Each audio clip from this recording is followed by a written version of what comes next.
recent videos, we revisited songs that Ray Davies and Pete Townshend wrote for other artists and bands. Now, it's time to do the same with Jagger and Richards. Here's a selection of songs that Mick and Keith wrote for other artists. I sit and watch as tears go by. One of the first songs that Mick and Keith handed out to another artist was As Tears Go By. Even though the Stones eventually issued their own version of the song in 1965, Marianne Faithfull released it as a single in June 1964. The song was produced by Stones manager Andrew Oldham, who met Marianne Faithfull at a party in early 1964. Andrew Oldham, you were the person who discovered Marianne Faithfull at that party. Is it literally possible to go to a party, pick out someone with no evident talents, and make a star of her? Yes. How? I think the first thing is you have to be drunk, which everybody was at this party. And it all started out as rather a giggle.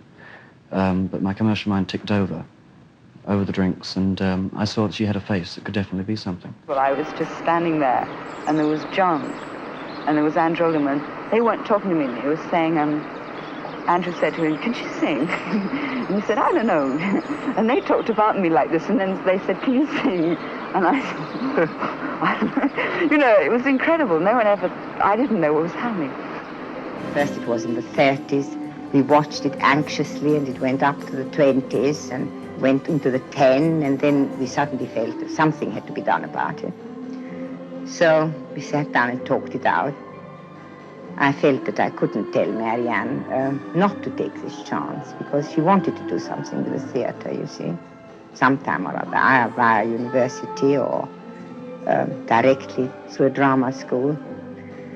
So we took a deep breath, and she left school very reluctantly and started on this career. Marianne's version of the song was arranged by Mike Leander, and it featured Jimmy Page on 12-string acoustic guitar. The single reached number 9 in the UK. In the States, it stalled at number 22 according to Billboard, and the song reached its highest chart position in Canada, where it climbed to number 2. In 1966, the song was also covered by Nancy Sinatra. Smiling faces I can see, but not for me. And Esther Phillips. I sit and watch as tears go by.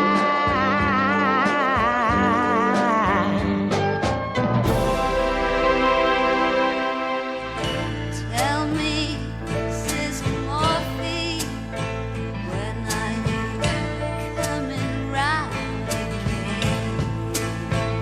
Marianne Faithfull also released the song Sister Morphine before the Stones issued their own version. The Stones version of the song, which was featured on Sticky Fingers, was released in 1971. But Marianne Faithfull recorded the original version in late 1968, and she released it as the B-side to her Decca Records single Something Better, on the 21st of February 1969.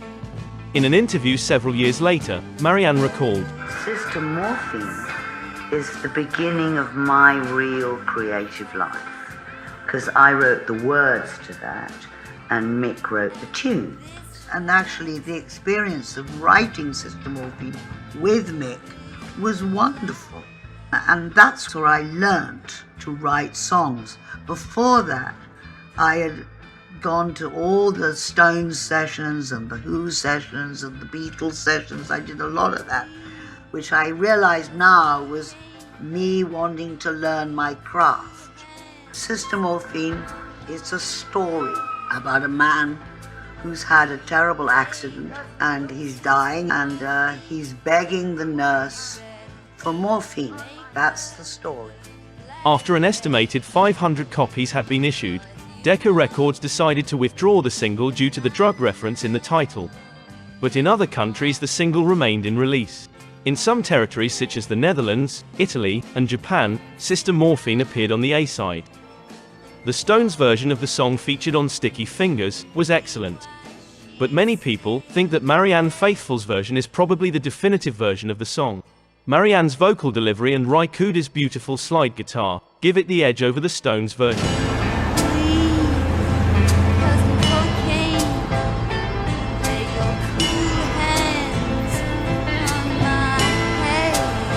Apart from Ry Cooder, other musicians who contributed to the track were Charlie Watts on drums, Mick Jagger on acoustic guitar, and Jack Nitzsche on piano.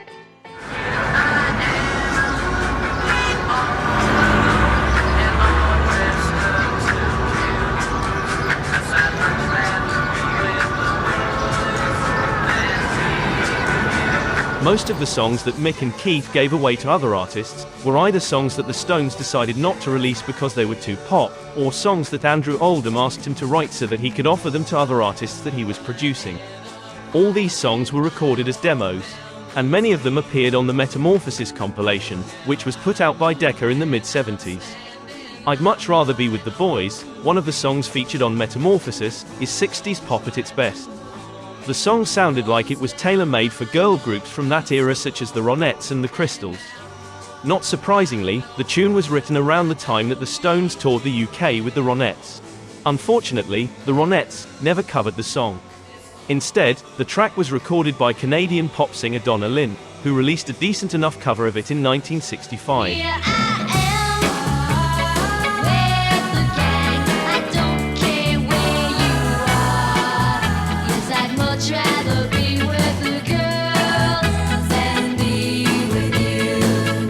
In Britain, the song was recorded by Manchester band the Toggery Five, who released a rather mediocre cover of the song as a single. Put me on. It's over now. It's no good looking back. As a curious note, the band's lead singer, Paul Young, became lead singer for Mike and the Mechanics later in the 80s. And the band also featured future Jethro Tull members Clive Bunker and Mick Abrahams, although they joined the band shortly after the release of this single. Despite being a fairly obscure composition, the song has been covered by several artists throughout the years, including New York Doll Johnny Thunders and Raining Sound. In 2003, Ronnie Spector recorded a fantastic version of the song.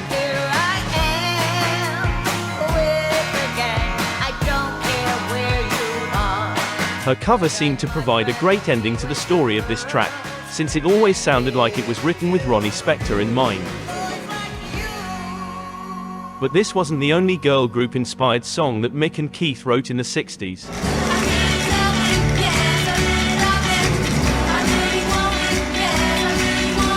In March 1964, Mick and Keith handed out this song to Adrian Poster. The tune sounded like it was inspired by groups such as the Crystals or the Shirelles. Even though Adrian Poster released several singles in the 60s and 70s, she's mostly remembered as an actress. Poster appeared on several films from that era such as To Sir With Love, Up the Junction, and Here We Go Round the Mulberry Bush. You can't send me away, then ask me back to stay. In 1964, the Mighty Avengers released this Jagger Richards composition as a single. The song was written at Andrew Oldham's request, who discovered the group and got them signed to Decca Records. It wasn't a major hit, but it still managed to reach number 46 on the British charts and number 22 in Australia. The song was subsequently recorded by several other bands such as the Hitmakers, Ian and the Zodiacs, The Herd, No use crying now. You'll get by somehow. and an artist called Charles Dickens, whose arrangement of the song bore more than a passing resemblance to California Girls by the Beach Boys.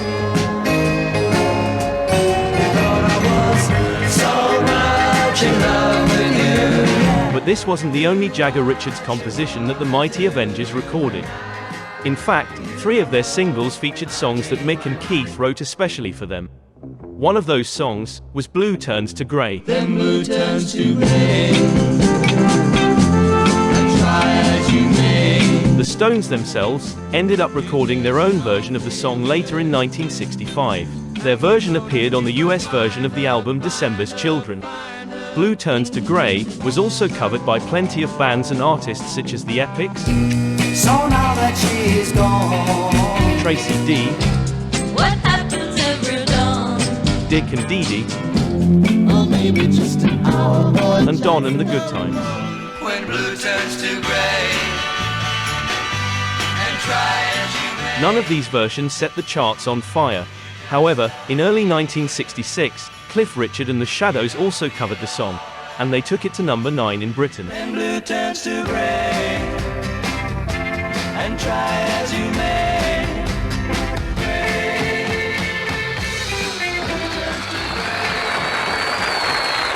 Why do you think of the first love you had? Some things just stick in your mind. Vashti Bunyan was a singer-songwriter from London who was discovered by Oldham and signed to Decca Records in 1965. This was her first single, released in June 1965. The A-side featured this Jagger Richards composition. Bunyan released 2 singles for Decca Records in the mid-60s without much success. Later in 1970, she released her debut album, Just Another Diamond Day. The record was produced by Joe Boyd, and it featured members of Fairport Convention and the Incredible String Band guesting on the record. Even though it went pretty much unnoticed when it was originally released, the album acquired a cult following over the years, and is now considered to be one of the best British folk records of all time. Just Another Diamond Day was reissued in 2004 to great critical acclaim, which prompted Vashti Bunyan to initiate the second phase of her musical career, after a gap of 30 years. The 2 singles she released for Decca Records in the mid-60s plus several demos recorded during that era, were later compiled on this album from 2007, released by Fat Cat Records. Last night I needed you so bad. That Girl Belongs to Yesterday is mostly remembered for being the first Jagger Richards composition to become a top 10 hit in Britain. The Stones originally recorded this song as a demo at Regent Sound Studios in November 1963. At the time, they were still a new band struggling to make a name for themselves. I didn't ever make you cry. The Rolling Stones met Gene Pitney through Andrew Oldham, who was doing some publicity for him in the UK. Pitney heard the demo and decided to record it. The single, which was released in March 1964, reached number 7 in Britain.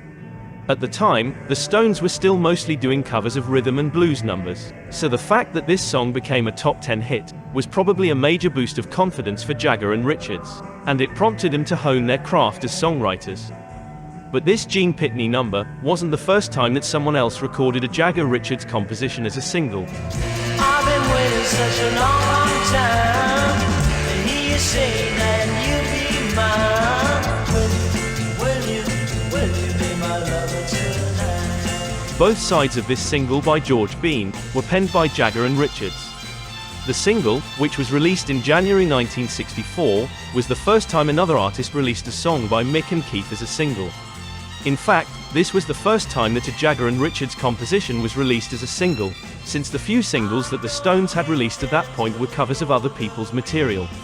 George Bean was yet another artist that Andrew Oldham discovered and signed to Decca Records. This was the second of 4 singles that Bean recorded for Decca. Despite getting some good reviews in the press, the single failed to chart. Later in 1966 and 1967, George Bean released 3 very good singles for Parlophone. And he formed the jazz prog band Trifle in 1970. Sadly, he died of a brain aneurysm in 1971.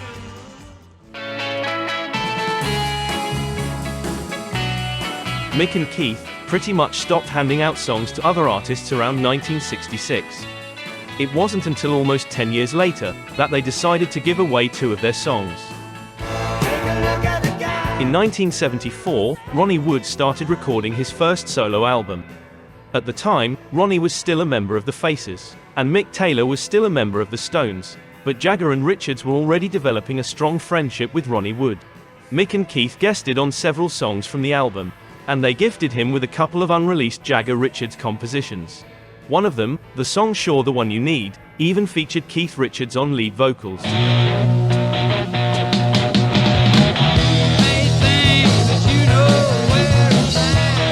The other song that was given to Ronnie was Act Together, a soulful mid-tempo number which featured Keith Richards on electric piano and backing vocals.